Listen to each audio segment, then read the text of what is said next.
There's a balance I love my career and I strive in it. I love what I do, between work but I also love being a mom. and life.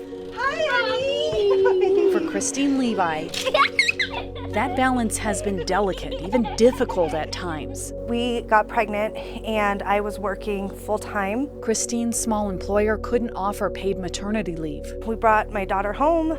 I think after 3 days we were in the hospital. I was working from 8 to 5 every single day. And 6 weeks after giving birth, Christine went back to work. It was hard. It was emotionally draining. Proposition 118 would change that, creating a state-run paid family and medical leave program and providing 12 weeks of compensated time off for employees to have a child, receive medical treatment, or care for a loved one. A program that would offer up to 90% wage replacement for the time off. Both employers and employees would pay into that program starting in 2023. On the ballot for this Denver 7 360, a supporter of Prop 118, an opponent, 2 businesses, a research institute, and a mom.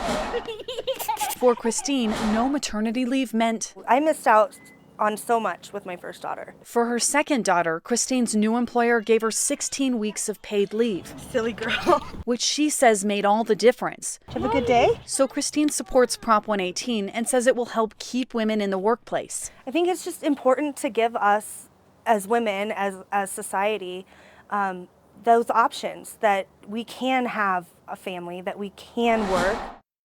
Right now, 80% of Colorado employees don't have access to paid leave. Proponents of the paid family leave program say Christine's story is not unique. 1 in 4 women actually don't take off more than 2 weeks after giving birth. They believe this is the right idea at the right time. Everyone's going to need this type of program at some point in their lives. And while there is a cost, An average employee would be paying $3.83 a week into this program.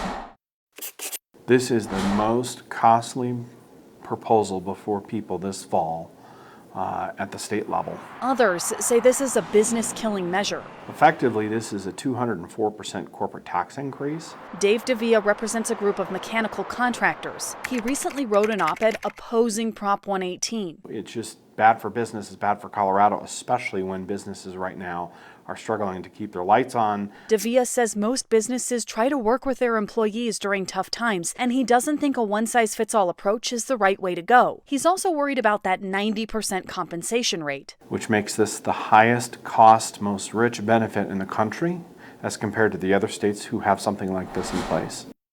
This is kind of the heart and soul of Merlin. At Merlin Instrument Company, We make accessories for scientific instruments, specifically gas chromatographs. the smallest details make the biggest difference. Here we're inspecting some of the rubber parts that we've received from a vendor. For a staff that itself We have 3 employees here. is rather small. Check all the way around the seal. President Catherine Knarborg says it's hard to attract or keep top talent since larger companies can offer better benefits packages. So she supports the paid family leave program. It levels a playing field between small businesses who can't, on our own, we can't afford to offer comprehensive leave like this program would. And she believes better benefits can lead to more productive employees overall. You can really see the difference between someone who's distracted by something that's going on at home versus someone who's focused.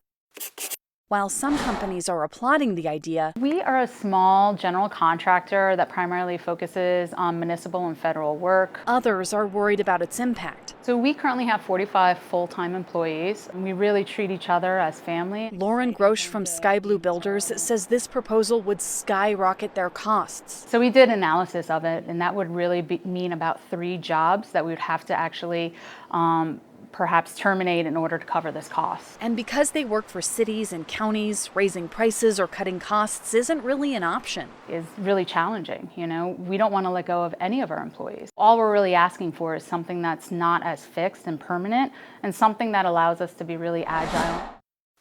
It's really important for the voters to understand the economic impacts of Proposition 118. That's where Kristen Strom from the Common Sense Institute comes in. For the average Coloradan who makes between $50,000 and $60,000 a year, that would be an annual cost of $200 to $300 a year. They even set up an online tool for people to find out how much they'll pay. But what her team also found, Our modeling, our research showed that there's a crucial tipping point. When you reach a claims rate the first year at 6.2% for an average of 9.5 weeks, it's insolvent or bankrupt. So if too many people use the program for too long, too quickly, it'll run out of money in the first year. Other studies disagree with that analysis, and supporters of Prop EE say several states are already making it work, and Colorado can too. There is a balance between work and life. On November 3rd, it will be up to voters to weigh the benefits and the downfalls of Prop 118 and what it will mean for employees and employers in the state. Megan Lopez, Denver 7.